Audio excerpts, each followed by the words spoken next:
kasih atas kesempatan yang diberikan kepada saya hari ini. Mungkin supaya lebih semangat lagi, izinkan saya berpantun sebentar ya Bapak Ibu. Pergi ke pantai naik sampan, Cakep. ombak tenang di tepi lautan. Cakep. Mari kita cari wawasan supaya makin menawan.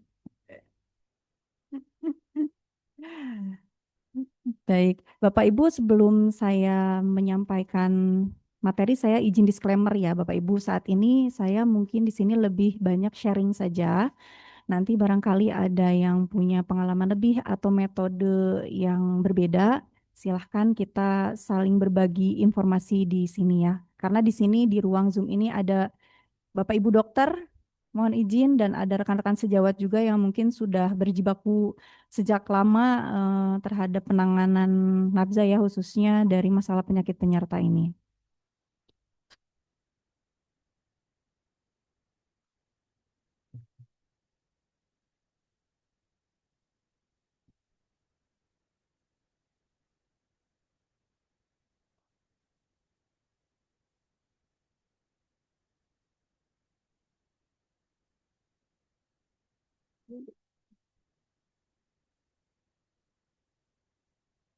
Sudah muncul?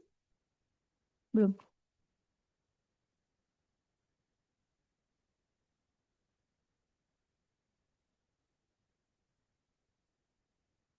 Kok belum muncul? Saya ulang ya.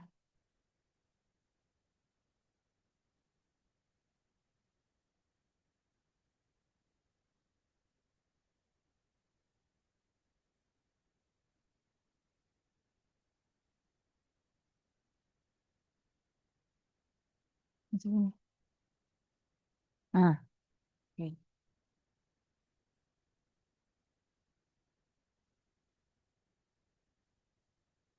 Baik. Untuk gangguan penggunaan narkotika pada pasien nafsa, ya maksudnya pada pasien-pasien yang kita hadapi jarang sekali ditemukan dia berdiri sendiri, melainkan terdapat bersamaan dengan gangguan lain. Maka muncullah istilah penyakit penyertanya atau komorbiditas, di mana penyakit penyerta atau komorbiditas ini adalah suatu keadaan di mana terdapatnya dua atau lebih gangguan penyakit pada individu yang sama. Nah, jenis penyakit penyerta ini tentu terbagi menjadi dua. Ada penyakit penyerta yang sifatnya lebih ke arah fisik dan ada penyakit penyerta secara mental atau Bapak Ibu mungkin pernah mendengar istilah dual disorder, dual diagnosis atau co-occurring disorder ya, yang muncul bersamaan dengan gangguan penggunaan narkotika. Nah, dual disorder adalah suatu kondisi di mana adanya sindrom klinis gangguan jiwa yang memiliki gangguan lain, termasuk gangguan yang berhubungan dengan penyalahgunaan zat, dan penting untuk membedakan apakah gangguan jiwa ini timbul sebelum, bersama-sama, atau sesudah penggunaan zat. Meskipun dalam menentukan gangguan kejiwaan ini, mana yang lebih dulu itu seperti perdebatan ayam dan telur ya Bapak Ibu. Yang mana yang lebih dahulu. Namun kenapa penting untuk bisa membedakan yang mana yang duluan timbul untuk dapat menentukan metode pengobatan yang paling tepat. Nah, jika gangguan kejiwaan ini memang sudah muncul lebih awal, sudah ada terjadi sebelum penggunaan zat, maka yang menjadi prioritas dalam pengobatan adalah gangguan kejiwaannya terlebih dahulu. Tapi apabila gangguan kejiwaan ini muncul setelah penggunaan zat, maka dapat diidentifikasi apakah penggunaan zatnya sebagai prioritas yang harus diselesaikan atau bahkan bisa paralel. Jadi gangguan kejiwaannya diatasi, tapi adiksinya juga diatasi. Seperti itu. Nah, kemudian penyakit penyerta tadi ada dua ya Bapak Ibu, secara fisik dan secara mental. Di mana secara fisik dapat terjadi yang paling tinggi persentasenya ini dari riset kesehatan dampak penyalahgunaan narkotika tahun 2019 adalah infeksi rongga mulut sebesar 59,5%.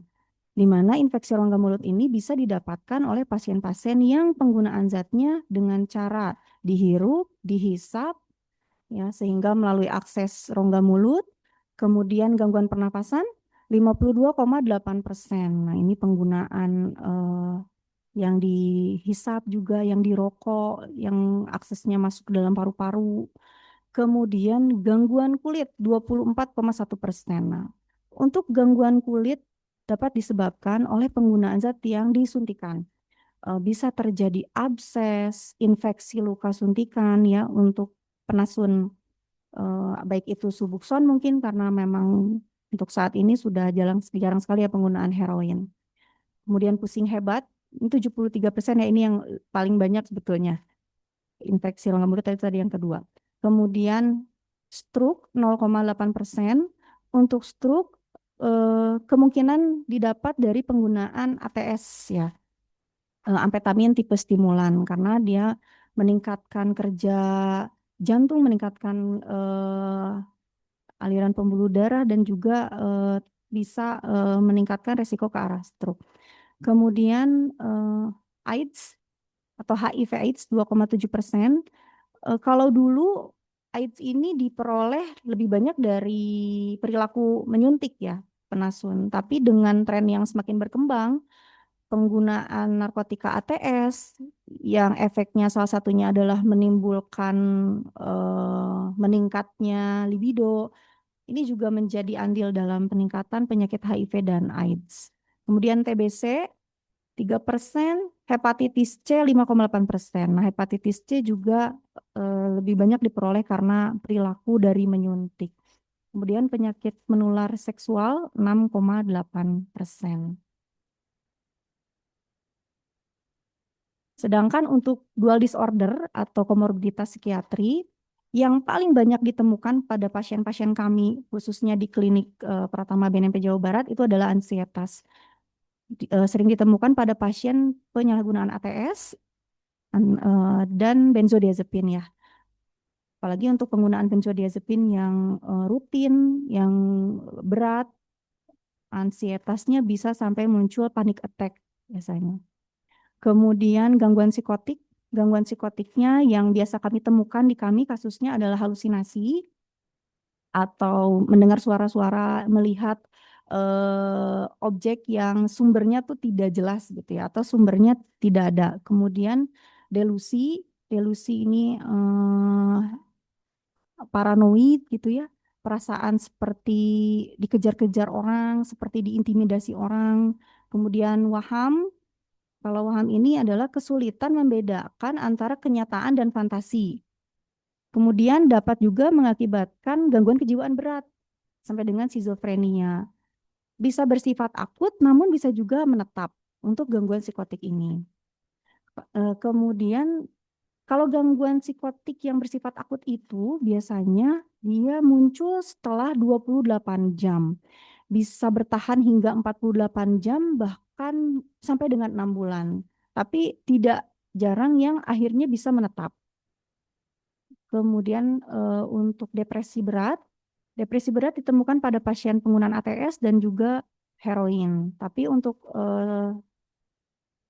tren penggunaan sekarang banyak obat-obatan, kami beberapa menemukan juga pasien dengan kondisi mencapai depresi berat. Nah, kemudian gangguan bipolar dan kepribadian seperti gangguan perubahan mood. Ini banyak sekali pasien yang datang, aduh Bu, mood saya swing swing banget, emosi saya nggak stabil, bahkan ada resiko ke arah kekerasan atau perilaku kekerasan, gitu ya. Dan ada gangguan proses pikir. Kemudian saya mendapatkan data ini memang data lama ya dari Sitorus RJ Komorbiditas Pengguna Narkotika tahun 2014 dari Kesmas National Public Health. Namun di sini dapat kita lihat bahwa komorbiditas pasien ketergantungan narkoba baik dari penyakit fisik maupun penyakit mental ini eh, signifikan ya, terutama pada penyakit mental. Untuk penyakit fisik hepatitis C di sini sampai dengan 2,7%. Untuk penyakit mentalnya memang lebih banyak akibat penggunaan opiat atau kalau dulu mungkin heroin, kalau sekarang tramadol barangkali ya Bapak Ibu. Karena withdrawalnya yang berat sampai menimbulkan nyeri badan yang hebat, bahkan pasien-pasien mengeluh kayak badan gak punya tulang, sakit sekali menahan rasa sakit, sehingga akhirnya yang menimbulkan mereka menggunakan lagi adalah tidak tahan dan tidak mau menghadapi withdrawalnya. Kemudian bagaimana kita menangani dual diagnosa ataupun penyakit penyerta secara fisik ini dengan mungkin kapasitas atau apa kemampuan dari klinik kita yang mungkin tidak begitu mumpuni gitu ya, tidak begitu kompleks. Nah, sesuai dengan konsep dasar proses terapi, program terapi itu harus menyediakan asesmen. Jadi, asesmen ini tidak hanya asesmen terkait penggunaan zatnya saja yang seperti kita lakukan ya dengan ASI, tapi juga harus menyediakan asesmen untuk screening HIV/AIDS, hepatitis B, hepatitis C, TBC, dan penyakit infeksi lain sebagai penyakit penyerta penyalahgunaan zat yang memang paling banyak. Nah, kemudian pasien-pasien dengan kombinasi ketergantungan narkotika dan gangguan psikiatri ini tentu membutuhkan terapi khusus. Guna apa? Guna mempersiapkan mereka dalam program pemulihan yang sesuai dengan adekuat. Mungkin Bapak Ibu berpengalaman seperti tahu minggu lalu ya, ada lembaga yang merujuk klien ke Lido dengan kondisi pasiennya ternyata ada mental illness-nya atau ada isu mentalnya. Kemudian ditolak gitu ya karena ternyata memang belum cocok untuk masuk ke ranah rehabilitasi, harus ditangani dulu di rumah sakit jiwa. Nah, tentunya penanganan khusus ini dipersiapkan oleh dipersiapkan oleh kita untuk pasien-pasien yang memang secara prioritas harus ditangani dulu gangguan kejiwaannya. Karena berdasarkan hasil asesmen kan kita biasanya menentukan rencana terapi itu yang prioritas adalah satu kesehatannya atau riwayat medisnya. Kalau misalkan dia memang perlu bantuan maka itu yang prioritas. Yang kedua adalah mentalnya. Baru kita bisa masuk ke intervensi psikososialnya. Kemudian intervensi psikososial itu tentu perlu dilakukan untuk membantu pasien merubah perilaku agar tidak menyebabkan dirinya atau orang lain pada posisi yang beresiko mendapatkan infeksi. Apalagi tadi pasiennya ternyata sudah terpapar penyakit infeksi. Apakah itu tadi HIV, AIDS, hepatitis B dan C kan tentu kita sangat wajib memberikan edukasi gitu ya. Apalagi kalau di lembaga Bapak Ibu di klinik itu kan ada Named dan Nakes yang memang kompetensi dan tanggung jawabnya adalah salah satunya itu memberikan edukasi kepada pasien. Bapak Ibu, ini saya ambil dari apa namanya alur layanan dari Kemenkes ya, bagian alur tata laksana pasien dengan gangguan penyalahgunaan nafsa. Dapat kita lihat dengan resiko ringan, maka kan bisa langsung diintervensi singkat dan diedukasi kesehatan jiwa. Jadi tetap kita lakukan edukasi, meskipun resiko ringan, tentu kan kita memberi edukasi dampak jika terjadi peningkatan penggunaan, dampak terhadap kesehatan dari penggunaan zat yang digunakan. Dari screening ASIS kita kan memberikan feedback ya biasanya ya Bapak Ibu. Nah, kita berikan edukasi. Edukasi di sini bukan hanya terhadap kemungkinan yang terjadi pada fisik saja, tapi bagaimana kemungkinan yang terjadi pada kesehatan jiwa. Kemudian kalau resiko sedang, maka kita bisa merujuk, kalau kita sendiri ya kita bisa melakukan sendiri lewat jalan. Tapi kalau misalkan ternyata apa namanya Bapak Ibu di wilayah ada yang puskesmasnya IPWL ya bisa ke puskesmas IPWL atau puskesmas non IPWL. Nah, kemudian jika ditemukan pada saat pasien di resiko sedang ini ada penyulit, maka ya perlu dirujuk apakah itu ke rumah sakit, ke Paskes tingkat 1 untuk penanganan dulu penyakit penyulitnya. Nah, jika pasien ditemukan dengan resiko tinggi, apakah itu darurat atau tidak darurat? Kalau tidak darurat ya berarti bisa ke IPWL untuk rawat jalan. Tapi kalau darurat tentu harus ditangani dulu gaduh gelisahnya, intoksikasinya, dan putus zatnya. Bisa kita rujuk ke rumah sakit yang memang menangani kegawat daruratan nafsa atau rumah sakit jiwa. Lalu bagaimana Bapak Ibu kita menilai kondisi fisik pasien? Sebetulnya Bapak Ibu ini sudah tertera dalam petunjuk teknis ya dalam juknis yang terbaru yang sudah direvisi. bahwa dalam setiap kedatangan pasien tentu kita harus melakukan pemeriksaan kesehatan, khususnya mohon izin untuk Named dan Nakes. Kalau dulu mungkin pemeriksaan kesehatan itu hanya dilakukan di awal saja, setelah asesmen kita lakukan pemeriksaan kesehatan. Tapi berdasarkan juknis yang terbaru, setiap kedatangan pasien kita harus mengevaluasi kondisi pasien, baik itu secara fisik ataupun secara mental, apalagi pasiennya ternyata ada pengobatan psikiatri juga yang merupakan rujukan dari kita. Maka kita harus mengevaluasi itu. Nah, penilaian kondisi fisik ini pertama kita tentu bisa dapatkan dengan anamnesa, dengan wawancara ya. Kemudian dengan screening. Mohon izin share pengalaman kami di Klinik Pratama BNP Jawa Barat. Kami bekerja sama dengan puskesmas yang menaungi kami. Puskesmas wilayah kerja kami ada dua sebetulnya, tapi yang menaungi kami adalah Puskesmas Riung Bandung. Kami bekerja sama dengan Puskesmas Riung Bandung pada awalnya hanya bentuknya rujukan lepas saja, jadi kami mengirimkan pasien gitu. Tapi alhamdulillah di tahun ini kami diberikan kesempatan dan amanah untuk bisa melakukan screening secara langsung. Baik itu screening PTM atau penyakit tidak menular, kemudian screening TBC, screening HIV. Jadi alhamdulillah kami bisa melakukan pemeriksaan langsung baik itu screening maupun darah pemeriksaan lab dari HIV sehingga penanganan dan deteksi dininya lebih lebih dapat diketahui secara awal gitu.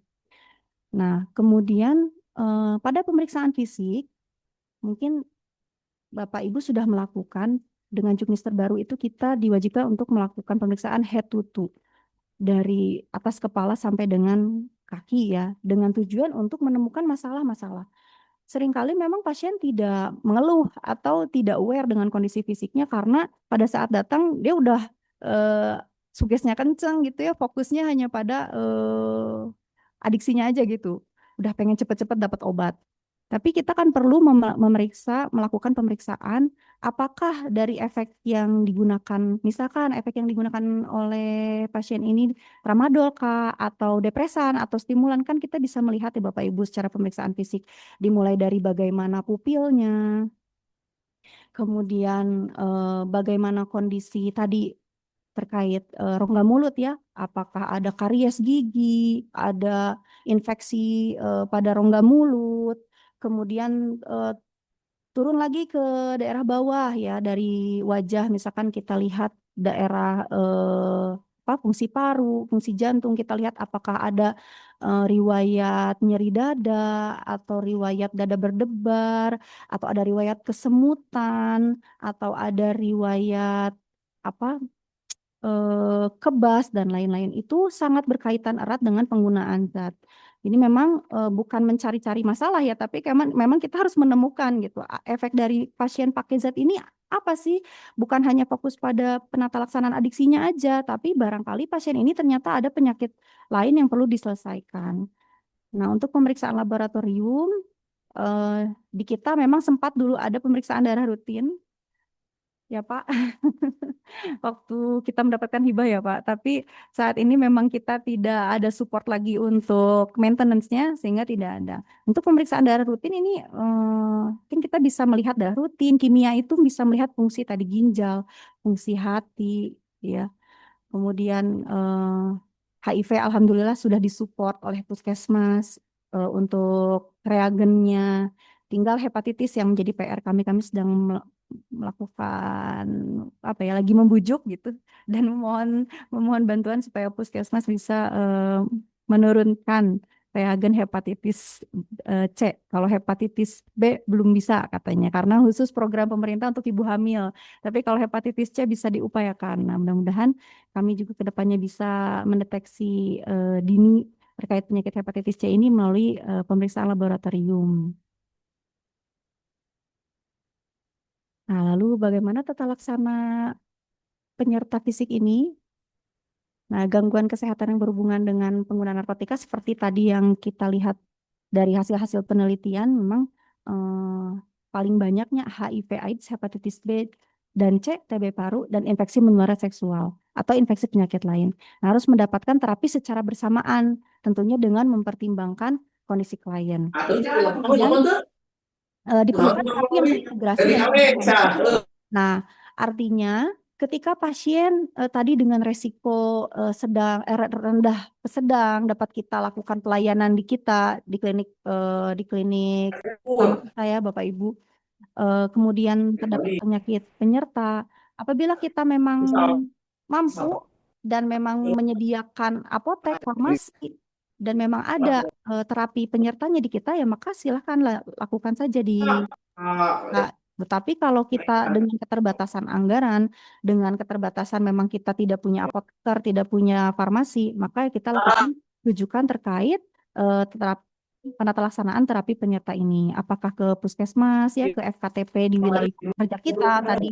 Karena alhamdulillah pengalaman di puskesmas Riung Bandung ataupun puskesmas Cipamokolan, mereka bersedia menerima klien-klien kita yang meskipun wilayah domisilinya bukan di sini, tapi mereka mereka mau mau menerima secara terbuka, nggak apa-apa katanya silahkan saja meskipun bukan wilayah binaan mereka ya atau domisilinya bukan di sini.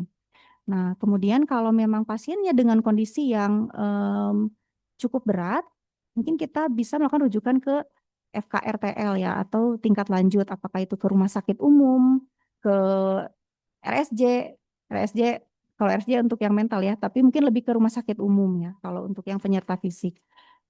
Karena persentase terjadinya komorbiditas ini ya cukup lumayan ya 10-30% dari populasi penyalahguna nafsa. Artinya tadi memang tidak berdiri sendiri. Dan komorbiditas ini tuh sangat berhubungan dengan hasil terapi yang tidak optimal dan angka kekambuhan yang cukup tinggi. Apalagi pengalaman kami Bapak Ibu, kami ternyata setelah bekerja sama dengan puskesmas, kemudian melakukan screening PTM, penyakit tidak menular, salah satunya adalah hipertensi. Banyak pasien kami yang ternyata mengalami hipertensi, udah mah ada penyakit ketergantungan nafsa ya yang sifatnya memang kambuhan dan sulit penanganannya, ditambah ada penyakit hipertensi yang sebetulnya mungkin banyak pasien itu eh, bukan mengabaikan tapi cenderung menganggap enteng, tapi ketika penggunaannya ATS stimulan gitu ya, udah mah ada riwayat hipertensi, ditambah penggunaannya stimulan, datang ke kami tensi 170. Nah, kalau sudah seperti itu kan, waduh, 170, 190 gitu. Untuk dilanjutkan ke intervensi psikososial juga kami perlu observasi dulu. Nanti dulu observasi dulu ya Pak ya. Tunggu dulu ya di sini dibawa enggak obatnya, diminum enggak, diminum dulu obatnya gitu. Karena ya bagaimana pasien dapat mendapatkan layanan dengan tenang ya kalau ternyata sedang sakit kepala, sedang berat tengkuk belakang karena tensinya tinggi itu dan sebagainya. Nah, lalu bagaimana kita menilai kondisi dual disorder? Sebetulnya untuk penilaian kondisi dual disorder ini tidak mudah Bapak Ibu karena seringkali kita juga ini intoksikasi atau ini memang ada riwayat sebelumnya atau seperti apa? Karena kami juga pengalaman seperti itu gitu. Ini delirium karena memang riwayat struknya kah? Karena gula darahnya sedang turun atau ini sedang intoksikasi obat? Nah, kemarin juga sempat kami observasi dulu ini kenapa, oh ternyata ini intoksikasi obat gitu karena setelah diobservasi sekian jam ternyata pasiennya membaik gitu ya, kesadarannya meningkat. Nah, untuk penilaian terhadap kondisi kesehatan mental merupakan tindakan deteksi dini yang diperlukan untuk mengetahui tadi adanya potensi atau risiko gangguan mental penyerta yang mungkin diderita klien yang akan menghambat proses rawatan. Tentu penilaian kondisi kesehatan ini dilakukan bersamaan hasil asesmen dan kriteria penempatan ASAM. Karena pada saat kita melakukan asesmen kan pada isu yang terakhir, isu mental kita kan dapat melihat ya apakah ada riwayat dalam 30 hari terakhir pasien ini mengalami kecemasan, depresi berat, ada keinginan untuk melukai diri. Nah, kita bisa mendapatkan data dari hasil asesmen dan juga dari kriteria penempatan ASAM. Tuh. Selanjutnya, tapi apabila pasien ini ternyata memerlukan pemeriksaan lebih lanjut, maka kita bisa menggunakan instrumen lain. Mungkin kemarin kalau Dokter Lia pernah menyampaikan itu PANS EC score ya, Positive and Negative Syndrome Scale Excited Component. Ini untuk menilai kondisi gaduh gelisah. Kemarin Dokter Lia sempat menjelaskan sedikit sampai dengan interpretasinya seperti apa. Sederhananya kita pada saat penerimaan awal bisa melakukan deteksi dini dengan menggunakan instrumen SRQ29 karena kan memang menjadi standar kita juga ya, apalagi Bapak Ibu yang di BNNK nih yang harus menginput Sirena, tentu selain WHO-VOL, selain Eureka juga menginput SRQ29. Tapi manfaatnya ketika kita melakukan deteksi dini dengan instrumen ini, kita bisa melihat pasien ini apakah ada masalah psikologi tidak, seperti cemas, depresi, kemudian memang ada psikosis atau tidak, ada resiko untuk melukai diri atau bunuh diri tidak dari SRQ ini. Nah, selain SRQ, PANS EC, kita juga bisa menilai fungsi kognitif klien dengan melakukan MMSE atau Mini Mental Statement Examination.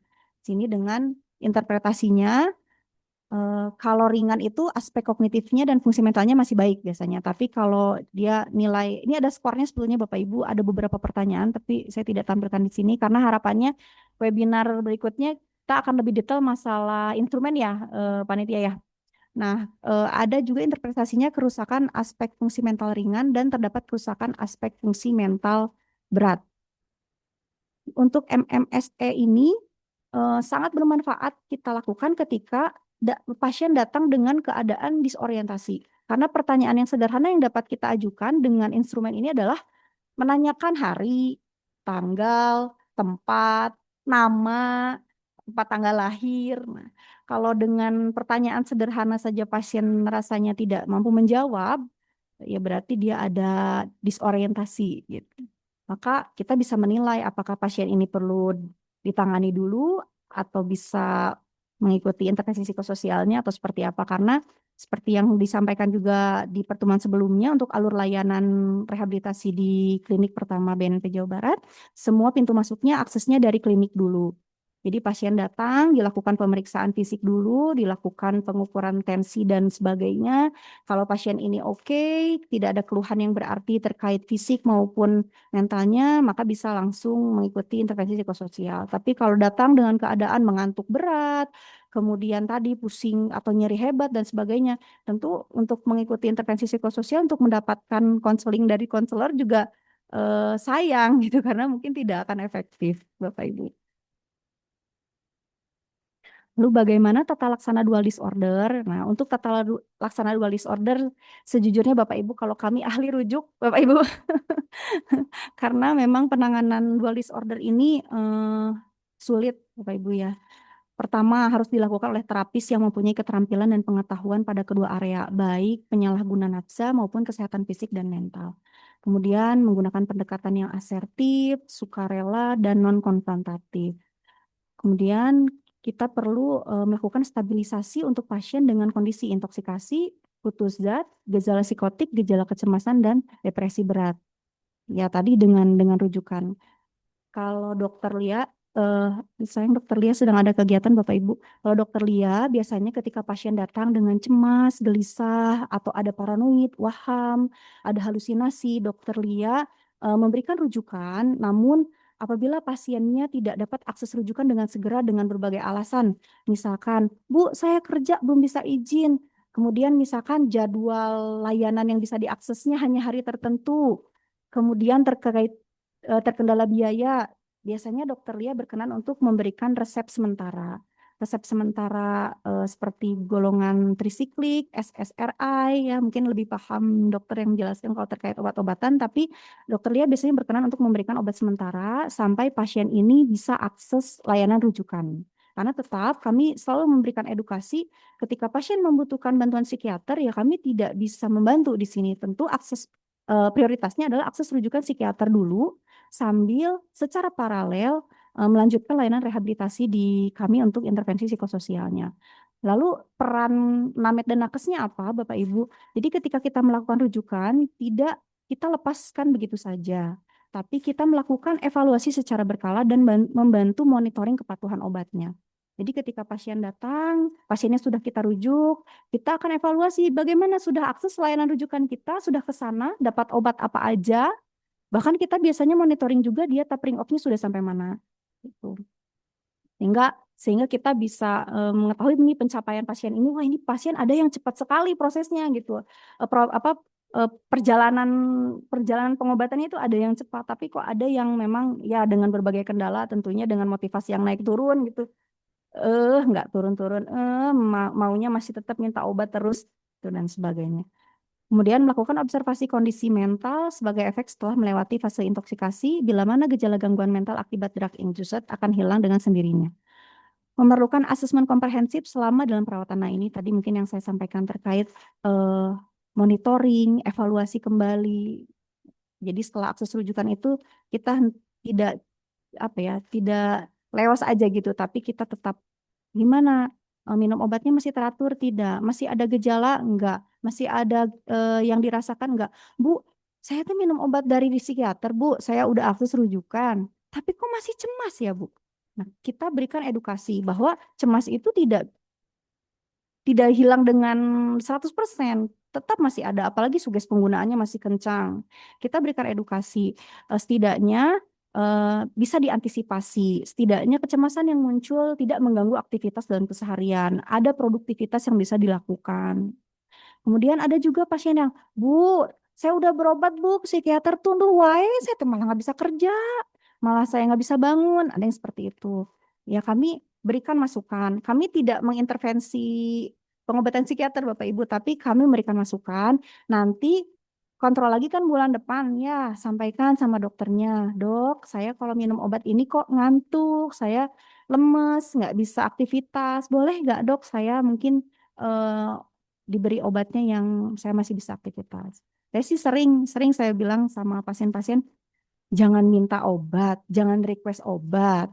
Ya pasti dokter akan nggak berkenan ya, artinya akan marah gitu kalau request obat. Tapi diskusi, dokter itu kalau diajak diskusi berarti kamu aware dengan kondisi kamu. Kamu diskusi aja, dok, saya teh kok jadi ngantuk, saya nggak bisa kerja, dok, saya masih pengen kerja, dok, gitu.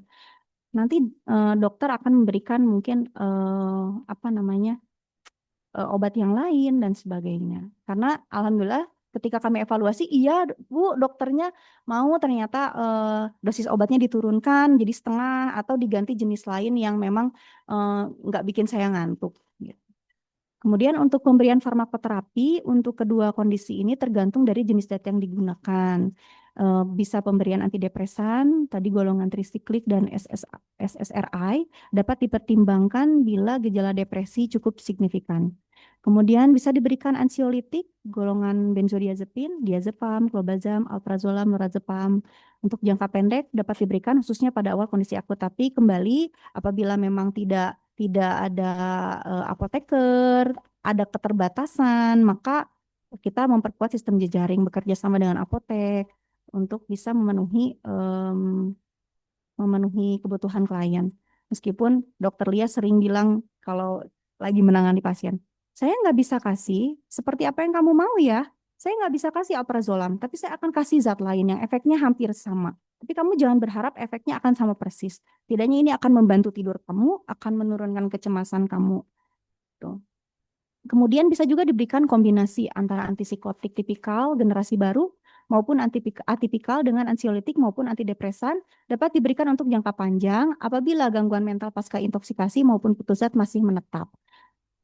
Nah, untuk pengobatan jangka panjang, banyak pasien-pasien yang meskipun di kami sudah selesai intervensi psikososialnya karena tadi dirujuk, kemudian paralel layanannya dengan layanan rehabilitasi, di kami intervensi psikososial, kemudian sampai dengan di kami sudah masuk ke layanan pendampingan, sudah masuk ke pasca rehab, tapi ternyata pengobatan psikiater itu kan tidak instan nih Bapak Ibu, memerlukan waktu berbulan-bulan, bahkan mungkin sangat memungkinkan untuk pengobatan seumur hidup. Banyak pasien yang akhirnya, aduh Bu, saya sampai kapan minum obat? Saya minum obat terus. Itu peran kita juga untuk memberikan edukasi dan motivasi bahwa memang pengobatan pengobatan terkait psikiatri ini memerlukan waktu. Kenapa memerlukan waktu? Biasanya kami di sini sedikit memberikan gambaran terkait em, apa namanya efek yang ditimbulkan terhadap obat terhadap otak kita, bagaimana otak kita terganggu, bagaimana ketika otak kita terganggu sifatnya otak itu adalah irreversible atau gangguannya membutuhkan pemulihan yang lama, terutama untuk pemulihan terkait apa dopaminergik dan lain-lain. Kita biasanya jelaskan dengan sangat sederhana bahwa ini loh Bapak Ibu, kalau Bapak Ibu eh, menggunakan narkotika jenis ABCD, apalagi misalkan obat-obatan, kemudian akan terganggu nih fungsi otaknya. Ketika fungsi otak terganggu akan mengganggu beberapa fungsi, apalagi misalkan mengganggu fungsi otak bagian depan. Di situ ada fungsi memori, di situ ada fungsi pengambilan keputusan, kemudian terganggu juga sistem di bagian belakang Bu. Ini sistemnya itu sistem apa? Rasa rasa nikmat gitu ketika Bapak Ibu menggunakan narkotika dari luar biasa disupport nih untuk mendapatkan kenikmatan dari luar, lama-lama otak ini akan eh, namanya resisten ya, jadi udah banyak nih masukan dari luar, dia akan stop secara natural yang keluar dari dalam. Ketika di stop secara natural dari dalam, untuk mendapatkan kesenangan, kenikmatan secara natural tentu kan tidak mudah, harus distimulasi lagi otak kita. Maka kenapa Bu lama ini teh? Apalagi misalkan pasiennya tujuannya pengen dapat obat. Jadi nggak sedikit juga pasien kita Bapak Ibu yang akses layanan rujukan ke psikiater yang kami rekomendasikan, karena kami selalu menekankan kami melakukan rujukan ke psikiater yang kami rekomendasikan. Tidak sembarang, maaf, mohon maaf, tidak sembarang psikiater. Karena tidak tidak semua psikiater ada background adiksinya. Tapi kami melakukan rujukan kepada psikiater yang memang ada background adiksinya. Untuk apa? Supaya psikiater ini juga selain menangani gangguan kecemasan yang mental, gangguan eh, apa namanya, isu mental yang lain, tapi juga menangani adiksinya. Nah, setelah kita rujuk, akses betul Bapak Ibu datang ke poliadiksi RSJ Cisarua. Tapi kemudian dia masih akses yang lain. Sampai bawa 3 kartu berobat. Dokter A, dokter B, dokter C. Ternyata masih perlu edukasi. Ternyata masih belum paham. Maka kami coba memberikan pemahaman. Eh, saya bilang sama pasiennya, udah terapi ke dokter di RSJ Cisarua, beliau luar biasa. Biasanya beliau ketat gitu ya, kemudian memberikan beberapa terapi yang saya tulis, biasanya terapinya dikasih apa aja, kemudian masih akses yang lain. Harapannya apa, udah nggak nutup atuh Bu, gitu kan. Ya memang kita nggak saklek Bapak Ibu. Yang namanya proses pemulihan ini memang perlu waktu. Seringkali juga kami memberikan apresiasi. Makasih udah datang. Memang perlu proses ya, sabar.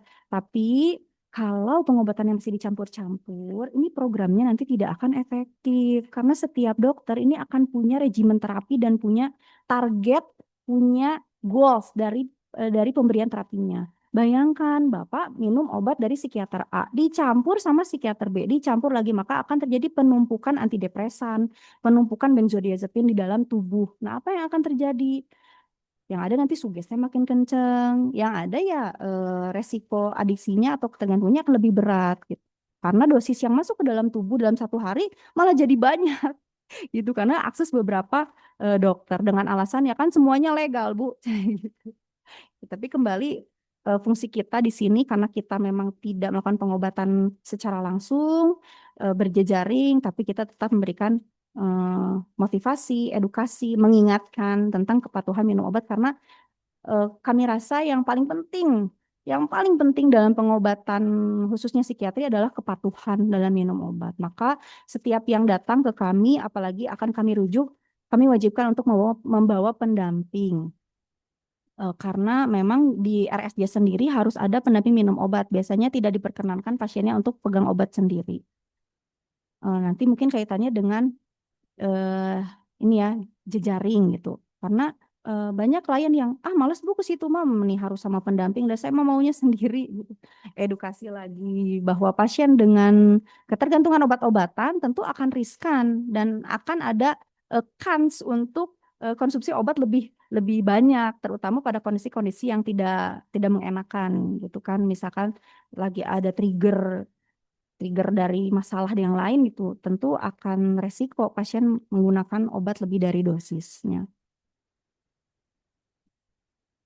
Nah, kemudian Bapak Ibu, ini saya dapat dari literatur menurut SAMSA tahun 2013 mengenai level kuadran. Jadi SAMSA ini membagi level kuadran dual diagnosis menjadi 4 kuadran, di mana kuadran 1 dengan tingkat keparahan penyalahgunaan nafza atau gangguan jiwa rendah. Jadi tingkat keparahan adiksinya rendah, gangguan jiwa rendah, maka area perawatannya cukup di primary healthcare saja, puskesmas, atau mungkin di klinik pratama yang spesifikasinya nafza seperti klinik kita. Kemudian kuadran 2, jika penyalahguna nafza rendah, artinya di sini adiksinya rendah ya, tapi keparahan gangguan jiwanya tinggi, maka area perawatannya bisa akses pelayanan kesehatan jiwa, dilengkapi dengan manajemen kasus terintegrasi. Namun kalau kuadran 3, ternyata tingkat keparahan penyalahgunaan nafza dan gangguan jiwanya sama-sama tinggi. Maka area perawatannya adalah intensif fasilitas rawat inap rumah sakit pemerintah atau fasilitas pemasyarakatan. Untuk kuadran 4, apabila penyalahgunaan nafza tinggi ditambah keparahan gangguan jiwa rendah, area perawatannya adalah institusi rehabilitasi nafza dilengkapi dengan kolaborasi penyedia layanan kesehatan mental. Kemudian saya menemukan literatur lain, mohon maaf ini untuk perawat sih sebetulnya ya. Jadi berdasarkan model perawatan ini, model perawatan dari A Guide for, apa nih nggak baca, ya Bapak Ibu bisa dibaca ya. A Guide for Commissioner and Service Providers tahun 2017, untuk perawatan pasien ini dibagi menjadi 4. Ada perawatan berurutan atau sequential treatment. Dengan metode ini, penyalahguna nafza biasanya ditujukan terlebih dahulu daripada masalah kejiwaan. Tetapi dalam beberapa kasus mungkin gangguan manapun yang dianggap primer atau yang didahulukan. Nah, maka tadi di awal izin saya sampaikan mengapa begitu penting kita bisa menentukan meskipun sulit, tapi kita begitu penting untuk menentukan ini gangguan jiwa dulu atau penyalahgunaan zat dulu. Karena beberapa kasus ya yang dianggap primer itu yang didahulukan. Kemudian perawatan paralel. Nah, untuk perawatan paralel ini perawatan yang paling kami sering lakukan. Jadi paralel treatment. Perawatan untuk penyalahgunaan nafza disediakan oleh satu penyedia layanan yaitu kami. Sementara kondisi kesehatan jiwanya dirawat oleh penyedia atau layanan lain yaitu rujukan ke psikiater lain. Kemudian perawatan terpadu atau integrated treatment.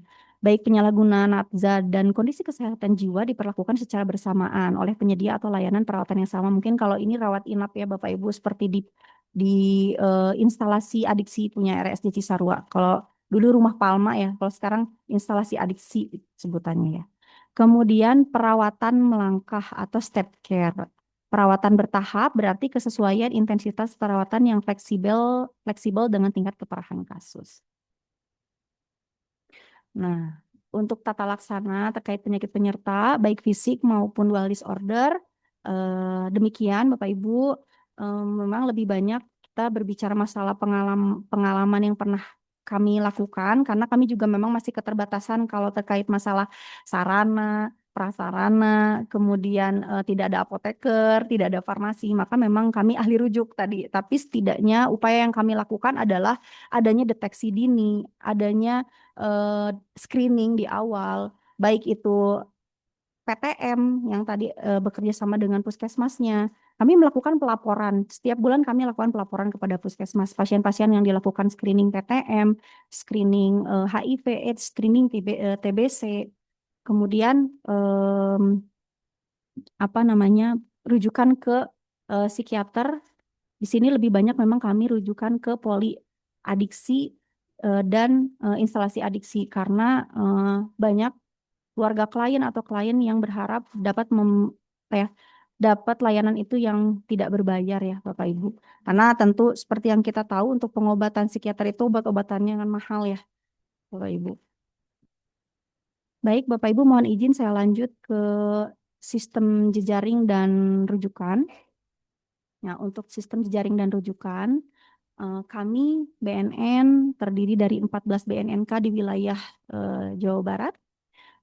Kami di wilayah Jawa Barat ini BNNK-nya klinik pertamanya alhamdulillah sebagian besar sudah akreditasi, sudah SNI. Mudah-mudahan senantiasa bisa melayani masyarakat yang memang membutuhkan, karena kalau kita lihat dari angka prevalensi, dari latar belakang, sebetulnya dengan fenomena gunung es banyak yang belum kita banyak yang belum kita tangani ya Bapak Ibu. Hanya memang untuk klien-klien nafza ini kan agak sulit gitu. Alhamdulillah kami sering dapat pasien itu MLM. MLM ya? Member get member tuh apa? MLM Bapak Ibu. Datang satu, terus nanti waktu-waktu berikutnya datang lagi dia bawa dua temennya gitu. Datang lagi ya dari mulut ke mulut. Selain memang mungkin kita perlu sosialisasi lebih luas lagi, baik di media sosial ataupun dalam dalam cara yang lainnya gitu ya. Kemudian satu BNNP klinik kami, klinik pertama BNNP Jawa Barat, yang alhamdulillah baru kemarin akreditasinya baru kemarin, SNI-nya juga karena keterbatasan dalam kepindahan gedung, jadi harus mengurus izin dan lain-lain sebagainya. Kemudian balai atau loka. Kemudian kami bekerja sama juga dengan IPWL. IPWL mirip milik Kemenkes. Yang paling sering kami akses rujukan adalah ke RSJ Provinsi Jawa Barat. Kemudian IPWL milik Hasan Sadikin. IPWL milik Hasan Sadikin ini beda dengan PTRM-nya ya Bapak Ibu. Ini IPWL yang menangani gangguan yang lain juga. Kemudian RS Jiwa Marzuki Mahdi Bogor dan RSKO ketergantungan obat. Kemudian tentunya kami juga beberapa kali melakukan rujukan ke lembaga mitra karena misalkan terkait wilayah atau domisili, terkait juga klien memang em, ada maksudnya berada gitu ya, artinya mau mengeluarkan kos lebih untuk mendapatkan fasilitas yang lebih nyaman. Kami beberapa juga memberikan rujukan ke lembaga mitra dan lembaga rehab sosial milik IPWL milik Kemensos. Kemudian seperti tadi mungkin yang disampaikan oleh Pak Anas bahwa rujukan dan jejaring ini bukan hanya terkait penanganan penyakit penyerta saja Bapak Ibu atau penyakit yang lain baik itu fisik ataupun mental, tapi kami juga sangat memerlukan jejaring rujukan ini diperluas. Contoh kasus saja kemarin kami kedatangan pasien OT atau orang terlantar dengan kondisi yang berat, kemudian kami perlu rujuk ke rumah sakit jiwa tapi tidak ada keluarganya. Akhirnya kami coba berkontak ke dinas sosial. Alhamdulillah ada respon cepat dari mereka. Karena ketika kami koordinasi dengan RSJ Cisarua untuk melakukan rujukan ke sana itu kan harus ada pendamping. Harus ada pendamping, bahkan rawat jalan juga harus ada PMO-nya. Mereka tidak bisa menerima kalau pasien ini datang diantar oleh kita sekalipun gitu karena kita tidak punya kewenangan apa ya sebagai keluarga ataupun orang yang berwenang gitu sebagai pendamping. Akhirnya kami minta bantuan kepada Dinsos dan ternyata Dinsos bisa apa ya bisa membuat surat kuasa jadi Dinsos lah yang menjadi pendamping dari klien kami. Akhirnya klien kami dijemput oleh Dinsos dan diantar langsung ke Cisarua. Alhamdulillah langsung ditangani masuk ke ruang akut dulu memang saat itu karena kondisinya sedang akut. Kemudian layanan perlindungan perempuan dan anak, kami juga pernah beberapa kali mendapati pasien perempuan dengan kekerasan rumah tangga, anak-anak yang memang ada penelantaran, maka kami berkoordinasi dengan P2TP2A untuk mendapatkan rumah aman, betul, untuk mendapatkan layanan atau akses rumah aman agar anak ini diamankan dulu, ibu-ibu ini diamankan dulu. Kemudian terkait kerjasama dengan Disnaker, ini sebetulnya tim pasca rehabilitasi yang gercep biasanya. Karena ini terkait pelatihan kerja untuk pasien-pasien yang sudah pada tahap bina lanjut ya, Ibu Lora. Pada pasien-pasien yang sudah masuk tahap bina lanjut, kami kerjasama dengan BLK, BBPPP terkait pelatihan-pelatihan kerja yang mereka adakan. Kemudian bantuan hukum apabila memang diperlukan. Pernah juga kami mengirimkan ke psikolog pernikahan karena saat itu psikolog kami mungkin spesifiknya tidak ke arah sana, maka kami kirim ke psikolog pernikahan. Adapun pasien anak yang memang memerlukan bantuan psikolog, kami rujuk ke psikolog anak. Jadi sesuai dengan ya kebutuhan pasiennya dirujuk kemana. Untuk mekanisme rujukan, Bapak Ibu barangkali ada yang belum tahu, tapi kalau BNNK wilayah Sebandung Raya seperti udah tahu ya KBB Cimahi gitu ya. Rujukan untuk ke Kota Bandung ya. Rujukan ke Poli Adiksi ini rawat jalan jadwalnya Senin dan Rabu. pendaftaran biasanya sampai jam 10 pagi mereka ditutup. Persyaratannya BPJS aktif atau rekomendasi dari Dinsos. Nah, untuk rujukan ke poliadiksi ini, anggarannya sebetulnya anggaran JPKM punya provinsi, Bapak Ibu. Jadi anggarannya punya provinsi, tapi persyaratan mereka tetap BPJS harus aktif dan ada rujukan dari BNNP atau BNNK. Kemudian KTP-nya harus KTP Jawa Barat. Kemudian dengan BPJS aktif ini menentukan kalau dia BPJS-nya non PBI atau mandiri, memang akses gratisnya hanya 2 bulan, artinya hanya dua kali layanan saja, 2 kali kontrol, 2 bulan rawat jalan. Tapi kalau kalau BPJS-nya yang PBI, informasi dari pasien kami itu eh, dapat terus gratis, kayak gitu. Meskipun katanya akan dievaluasi lagi, tapi kami belum dapat informasi lebih lanjut.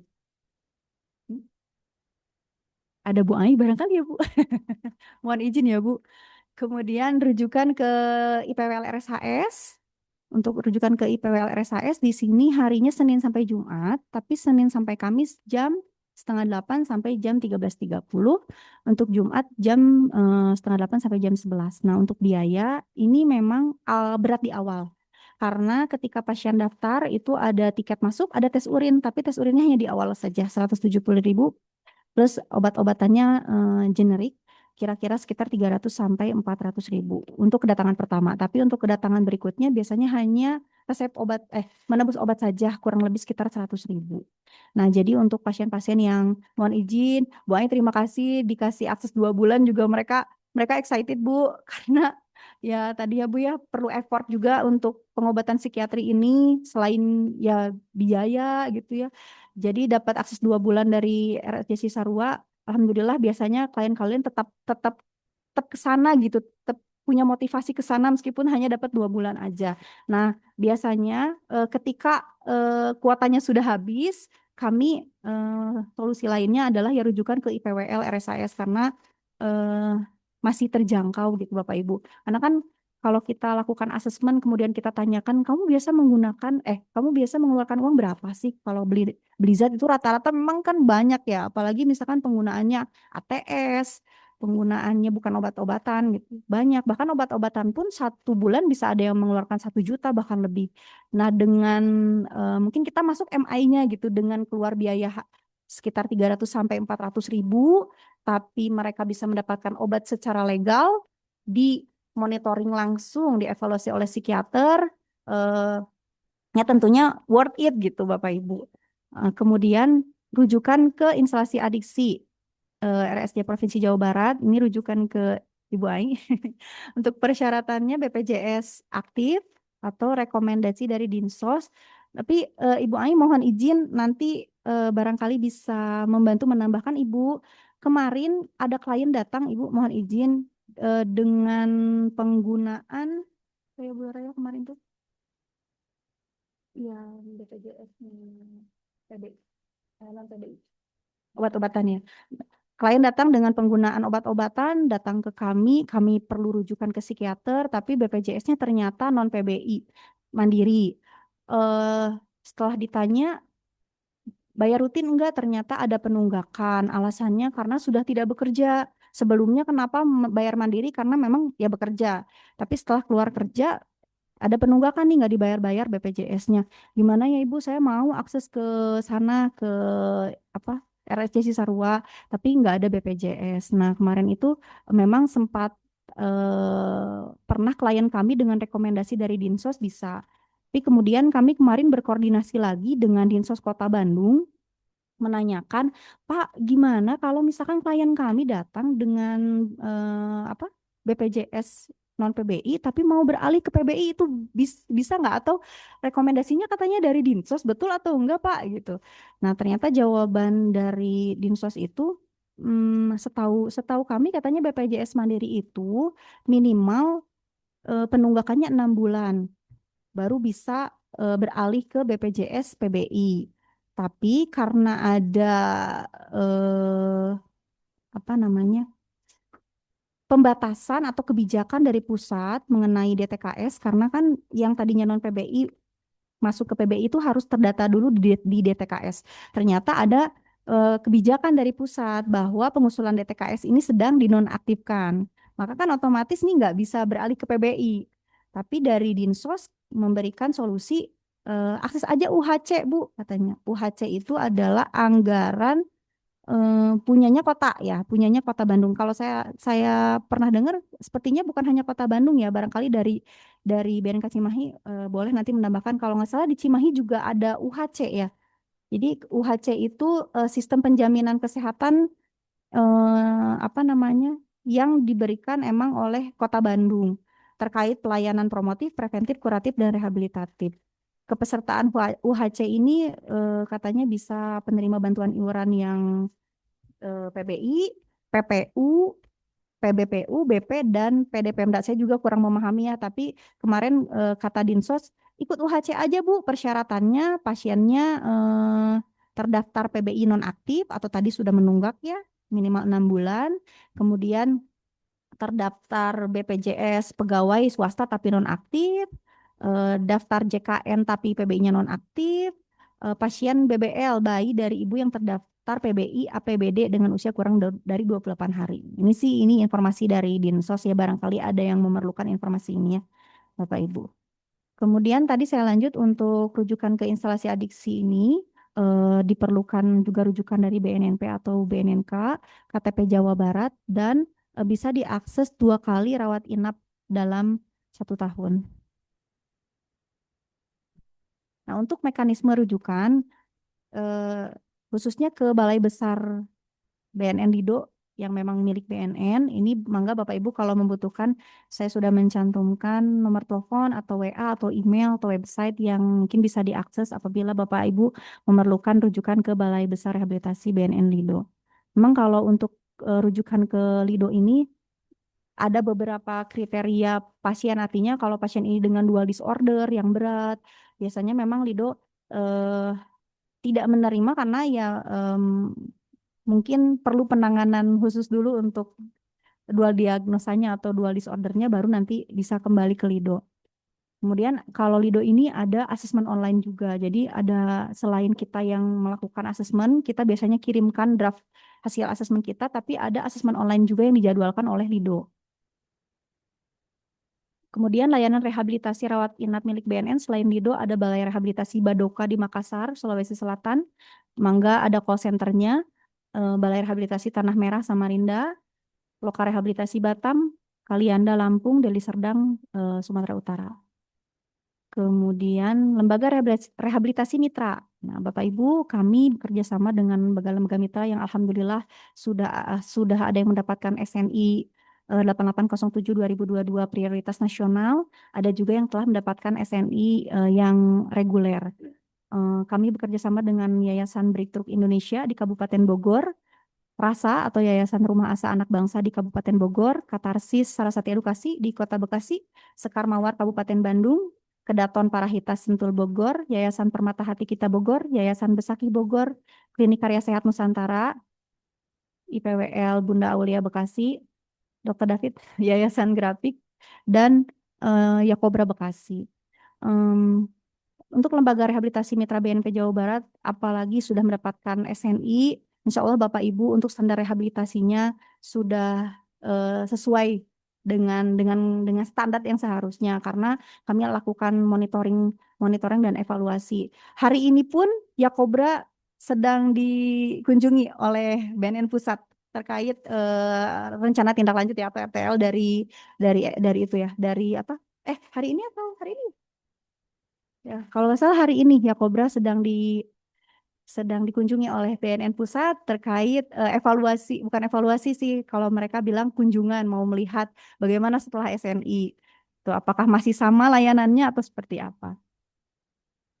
Baik, Bapak Ibu, eh, sekian yang dapat saya sampaikan. Mudah-mudahan bisa bermanfaat. Sebelum saya tutup, izinkan saya tutup dengan pantun lagi, Bapak Ibu. Pergi berkunjung ke rumah mantan. Cakep. Di rumah mantan duduknya lesehan. Saya ucapkan Cakep. terima kasih untuk perhatian dan mohon maaf jika ada kesalahan. Saya kembalikan ke moderator. Wassalamualaikum warahmatullahi wabarakatuh. Waalaikumsalam warahmatullahi wabarakatuh. Terima kasih Bu Desta atas pemaparan materinya. Baiklah Bapak Ibu, banyak hal yang kita dapat dari materi yang disampaikan Bu Desta hari ini. Berikutnya saya membuka kesempatan kepada Bapak Ibu yang ingin bertanya. Dipersilahkan untuk raise hand atau chat di kolom komentar. Setiap satu pertanyaan akan langsung dijawab oleh Bu Desta.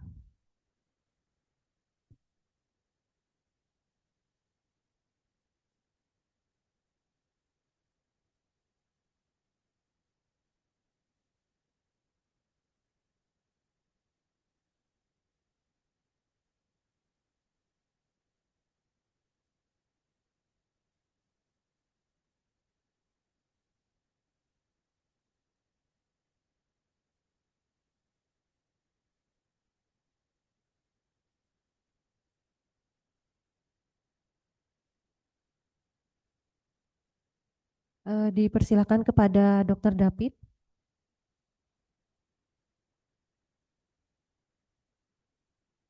Baik, terima kasih Bu Desta ya sudah menyampaikan pemaparan yang sangat jelas.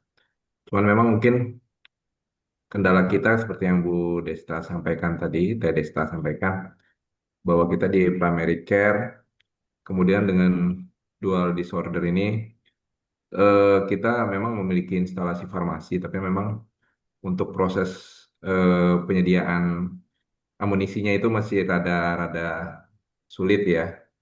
Mbak Teh Desta ya. Jadi memang mungkin ada kiat-kiat yang bisa disampaikan eh, agar kita dapat memproses penyediaan itu dengan lebih baik. Nah, kalau secara pertanggungjawaban sih bisa kita lakukan ya.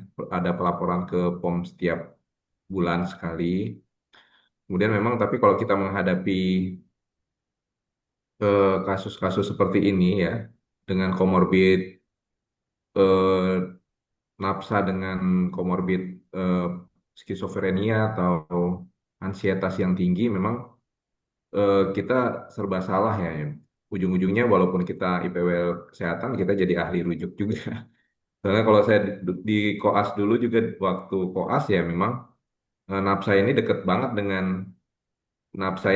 dengan kejiwaan atau kejiwaan itu dekat banget dengan napsa.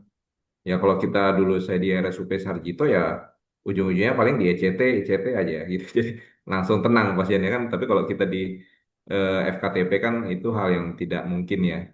Nah jadi mungkin proses penyediaan amunisinya aja mungkin seperti apa kiat-kiatnya biar kita malu juga biar tidak terlalu sering rujuk gitu.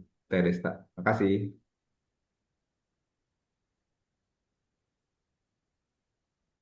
Terima kasih dok, pertanyaannya dok.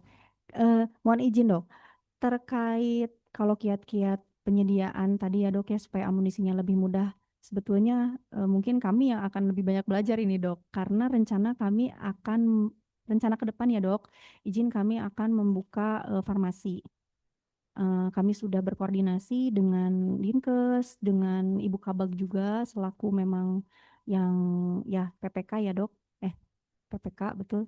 Eh, Bagaimana memungkinkan atau tidak untuk mengadakan instalasi farmasi. Alhamdulillah ada titik terang. Ini kami baru mau melangkah dok. Kalau terkait penyediaan farmasi ya atau apoteker. Tapi yang selama ini kami lakukan dok, supaya meminimalisir rujukan, terutama apabila pasiennya kita rujuk tapi ternyata akses ke sananya sulit atau ada keterbatasan waktu, ada keterbatasan biaya, biasanya kami melakukan peresepan atau memberikan obat sementara dok. Kalau dokter Lia, beliau biasanya begitu. Bikin resep, tapi kami bekerja sama dengan apotek dok. Jadi memang kan obat-obatan psikotropika juga tidak semua apotek ini menyediakan ya dok. Kami bekerja sama dengan apotek tertentu yang memang kami sudah jajaki, kemudian memang menyediakan berbagai psikotropika yang kami butuhkan. Jadi sistemnya kami bukan rujukan memberikan resep kepada pasien yang bersangkutan sesuai dengan punten kewenangannya dokter umum. Karena dokter Lia selalu menyampaikan ke pasien, saya dokter umum, kewenangan saya hanya memberikan obat sementara. maka kami resepkan biasanya beberapa obat. Kalau yang saya sering dengar dokter Lia tuh ya memang sering meresepkan clozapine, Voxetin gitu ya dok ya. Kemudian Felisan B dan lain-lain. Mungkin ya strategi dan solusinya memang mungkin sejauh ini hanya itu ya dok. Kita meresepkan sementara dan tadi akses rujukan. Kalau dokter Lia sering ngomong sama saya gini, tak memang kita kadang greget, kita punya target yang cukup tinggi, tapi jangan sampai kita menjadi beban, karena memang harus kembali lihat kemampuan kita sampai mana, dok. Jadi memang jangan merasa bersalah juga ketika kita sudah berupaya maksimal, tapi hanya sampai sini kemampuannya, dok. Mudah-mudahan ya bisa diperluas lagi suatu saat, mungkin kliniknya ada psikiater, dok, bisa jadi klinik utama. Amin. Kami juga berharap di BNNP atau di BNNK suatu saat ada nih psikiaternya. Mungkin mungkin demikian, dok. Mohon izin. Baik, makasih Teh Desta. Assalamualaikum. Pak Ibu dilanjutkan ke pertanyaan kedua. Tadi ada Bapak Hendra akan bertanya.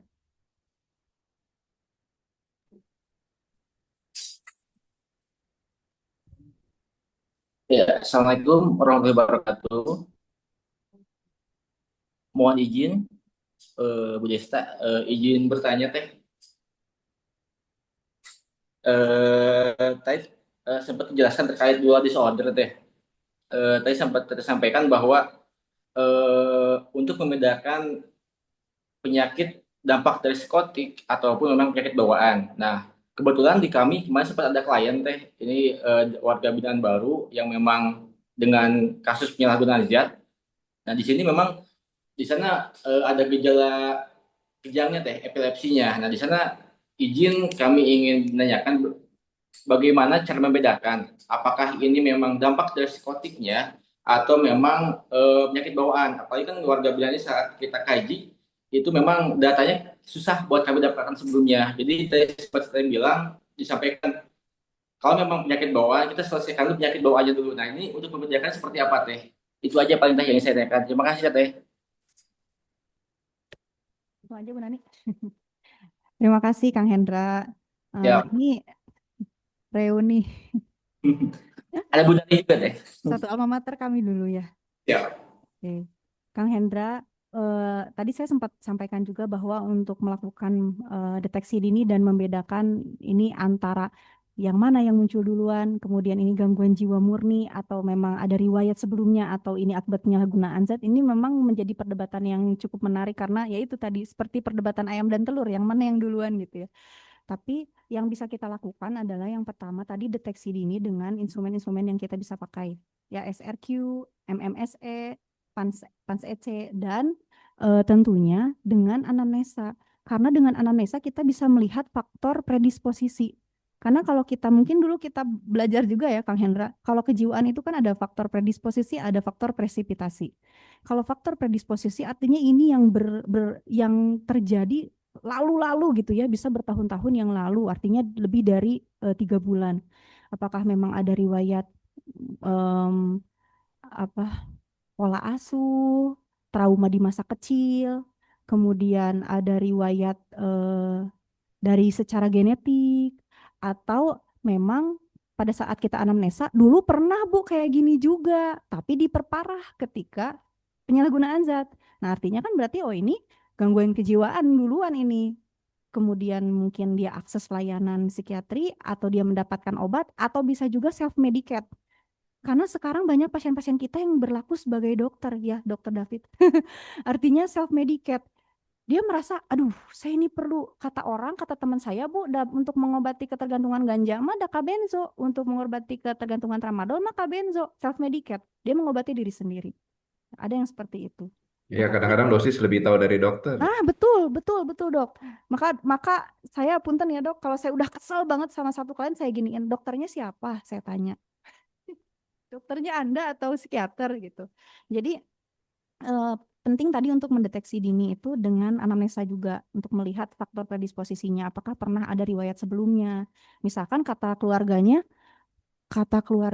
emang sih dari dulu juga suka ngurung diri Bu, terus kadang suka bicara sendiri ya, artinya kan berarti terjadi gangguan jiwaan sebelum dia menggunakan zat, ditambah dia self medicate, akhirnya dia menumpuk benzo lah dalam tubuhnya ya, dalam sehari dia bisa konsumsi benzo atas dasar insting sendiri gitu. Ah, kalau minum segini saya enak gitu. Tapi kalau segini kurang dan sebagainya. Satu itu karena kalau faktor presipitasi itu kan dalam 3 bulan terakhir. Artinya kan pencetus ya. Kalau pencetus itu kan bisa dari mana aja. Tapi ya kita lihat aja background ke belakangnya seperti apa dari keluarga gitu. Mungkin itu. Untuk membedakan ini memang agak sulit, tapi perlu observasi. Perlu observasi. Jadi seperti yang tadi saya sampaikan, pernah kedatangan klien dengan kondisi gaduh gelisah delirium. Kami observasi, ini intoksikasi obat atau ini karena ada kebetulan pasiennya ada sequel, ada resiko stroke berulang dan dia diabetes. Jadi pada saat kedatangan klien ini kami coba observasi. Coba deh observasi dulu, ini karena sequel stroke-nya atau diabetes atau memang intoksikasi. Akhirnya kami lakukan cek gula. Ternyata gula darahnya normal. Kemudian sequel stroke tapi memang udah perbaikan ya, masih ada hemiplegi, masih ada kelemahan sebelah gitu, tapi masih bisa jalan, datang sendiri naik angkot gitu. Artinya oh ini sepertinya lebih ke arah ini, sama dokter Lia diskusikan ini sepertinya lebih ke arah intoksikasi. Karena perbedaannya kalau saat intoksikasi itu ada fase akut, artinya bisa akut bisa menetap kan. Nah, pada saat fase akut memang terjadi seperti itu, terus kita bingung menilai, tapi lama kelamaan kalau ini intoksikasi dia akan membaik kan, akan membaik gitu. Tapi kalau ternyata gangguan kejiwaannya munculnya karena memang ya tadi proses sebelumnya, pasti membutuhkan effort dan usaha yang lebih keras untuk pengobatannya dibandingkan dengan dia halusinasinya karena intoksikasi aja. Halusinasinya karena konsumsi LSD aja misalkan.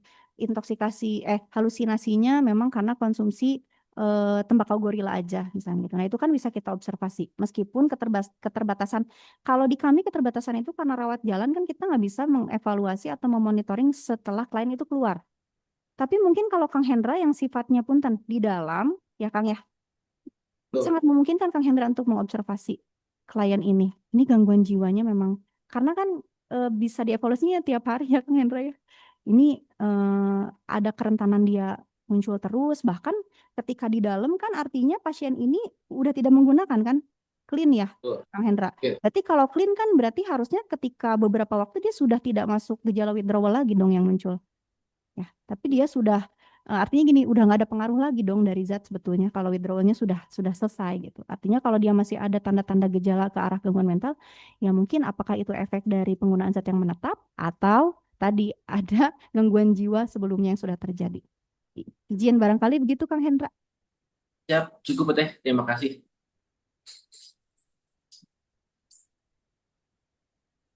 Ibu, ada lagi yang ingin bertanya?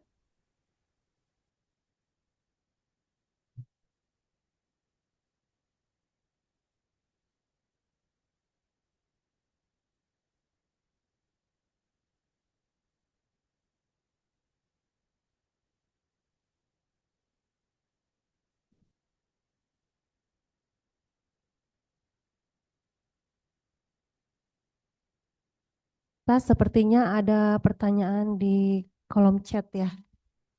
Saya bacakan ya. Akses rujukan di RS Kabupaten Bekasi sudah ada apa belum untuk klien yang menggunakan BPJS? Terima kasih Pak Ratno yang hari ini dikunjungi ya Pak oleh BNN Pusat, luar biasa. Pak Ratno, kami dulu pernah bekerja sama dengan RS Kabupaten Bekasi karena memang dulu itu mereka ada layanan PTRM untuk metadon. Tapi beberapa kali kami dekati lagi untuk jejaring kerjasama, belum ada.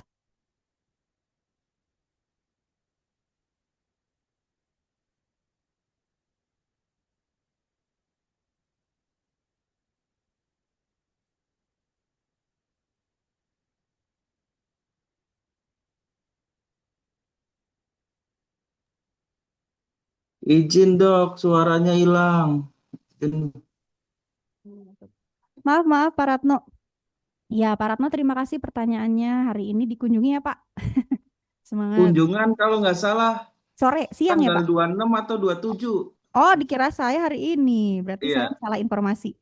Masih ada hari persiapan ya, tapi hari semangat ini Pak ke Ratno. Dokter David kayaknya. Oh, Dokter David juga. Iya, betul, Dokter David juga. Ya, baik, Pak Ratno. Kita Ya. pernah bekerja sama dengan Bekasi, dengan RS Kabupaten Bekasi, karena memang mereka dulu backgroundnya adalah ini pelayanan PTRM, metadon. Jadi kami pernah menjajaki ke sana, pernah bekerja sama, tapi tahun-tahun belakang tidak ada tindak lanjut dan memang belum ada titik terang untuk kerjasama lagi gitu. Karena memang mungkin terkendala berbagai hal sehingga memang ketika kami ajukan juga belum ada, bukan atensi ya apa ya, tapi memang mungkin belum berkesempatan mereka untuk kerjasama dengan kita.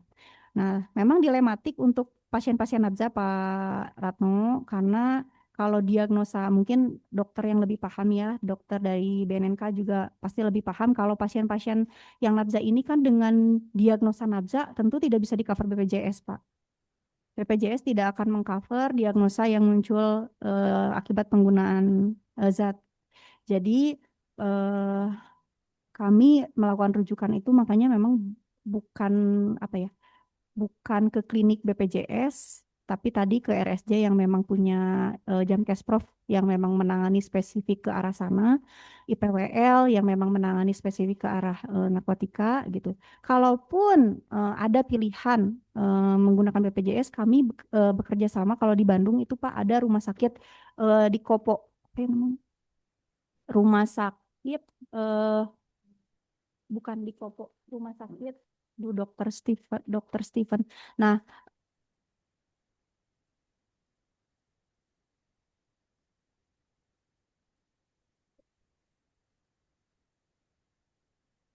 Hilang lagi suaranya. ternyata lowbat Pak mic-nya, makanya dia hilang dulu. Mohon maaf Pak. Tadi sampai mana ya? Tadi yang terdengar sampai mana ya Pak? Mohon maaf Pak. Yang RSJ yang rujukan. Dokter Ya. Steven. Ya, Dokter nah Steven. kami kerjasama juga dengan Rumah Sakit Unggul Karsa Medika di daerah Kopo. Nah, beliau, Dokter Steven, berkenan biasanya untuk memasukkan diagnosa gangguan mentalnya. Misalkan pasiennya dengan cemas, pasiennya dengan depresi dan lain-lain. Biasanya beliau berkenan untuk memasukkan diagnosa gangguan kejiwaannya supaya obatnya nanti pada saat diresepkan itu bisa di cover sama BPJS. Tapi memang untuk layanan yang lainnya berbayar. Jadi kayak apa ya? Bukan 50-50 apa namanya ya. Di situ ada cost sharing barangkali ya.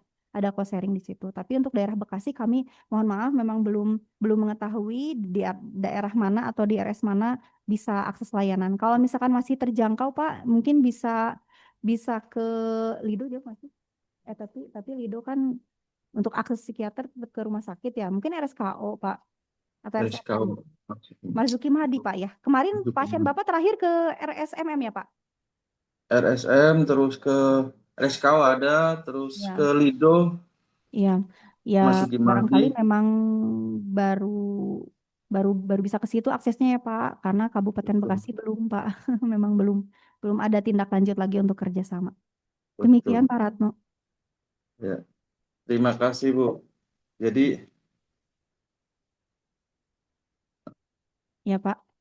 eh, harapannya ke depan di Kabupaten Bekasi bisa, karena memang kalau klien atau keluarga yang memang kosnya lebih tadi sih jauh nggak masalah ya, atau apa kerujuk ke swasta yang bagus pun nggak masalah. Tapi kita di sini kan LKS juga ya, banyak yang klien tidak mampu, eh, dan harapannya ada di Kabupaten Bekasi yang bisa menerima rujukan supaya mereka bisa tetap dapat akses layanan yang terdekat, itu maksudnya dok. Mudah-mudahan ke depan ada di Kabupaten Bekasi. Terima kasih dok. Baik, Pak. Terima kasih, Pak. Memang menjadi PR buat kami ya, Pak. Menjadi masukan juga. Terima kasih buat kami karena ternyata untuk akses psikiater daerah Bekasi ini sulit ya, Pak ya. Padahal Betul. penggunaan penggunaan obat-obatan dan sebagainya rata-rata muncul gejala gangguan jiwanya ya, Pak ya. Kayak Betul. dual disordernya muncul ya, Pak. Baik, Bapak. Betul. Terima kasih. Mungkin nanti ini akan menjadi bahan diskusi lagi buat kami. Terima kasih. Terima kasih.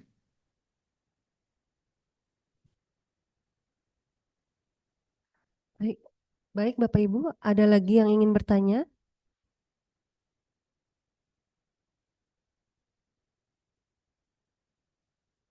Waktunya masih banyak. Ada yang mau bertanya lagi?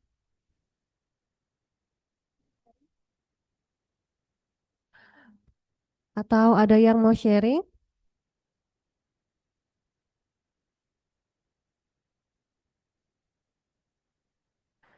Untuk teman-teman BNNK, ada yang mau sharing? Barangkali di BNNK ada kasus yang menarik.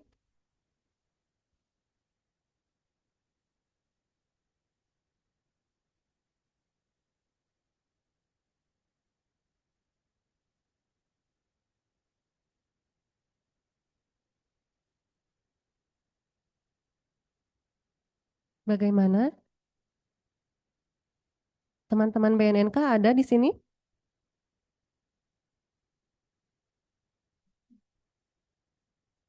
Mungkin dari BNNK Bandung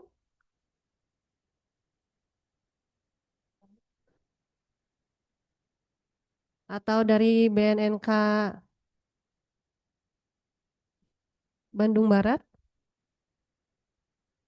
Nah, ada dari-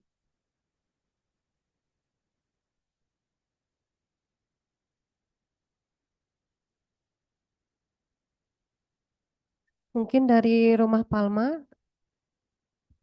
ada yang mau sharing? Mohon izin Bu Ai. Atau barangkali ada yang mau ditambahkan dari Bu Ai?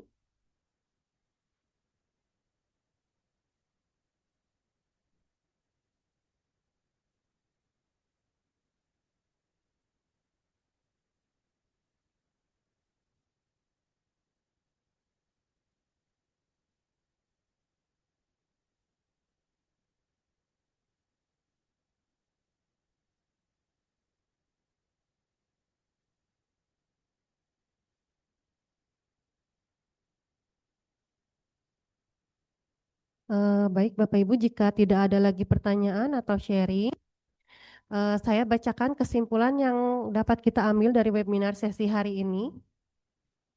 Penyakit penyerta komorbiditas adalah suatu keadaan di mana terdapatnya dua atau lebih gangguan penyakit pada individu yang sama. Jenis penyakit penyerta yang umumnya menyertai penyalahguna narkoba berupa penyakit fisik dan mental yang muncul bersamaan dengan gangguan pengguna narkotika. Komorbiditas fisik biasanya meliputi infeksi rongga mulut, penyakit menular seksual, hepatitis C, TBC, dan AIDS. Komorbiditas psikiatri meliputi ansietas, gangguan psikotik, depresi berat, dan gangguan bipolar. Penata laksanaan dual disorder yang pertama dilakukan oleh terapis yang mempunyai keterampilan dan pengetahuan pada kesehatan fisik dan mental penyalahguna nafza. Yang kedua, menggunakan pendekatan yang asertif, sukarela, dan non-konfrontatif. Ketiga, melakukan stabilisasi untuk pasien dengan kondisi intoksikasi, putus zat, gejala psikotik, gejala kecemasan, dan depresi berat.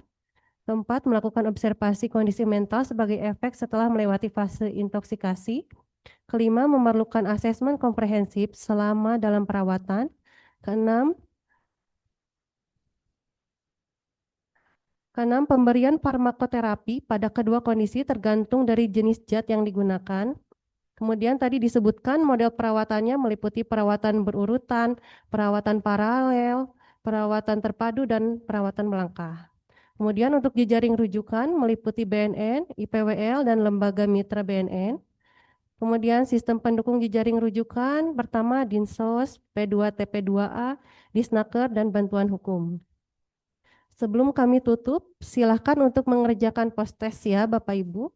Link post-test akan kami bagikan, silakan dapat mengerjakan dalam waktu 5 menit.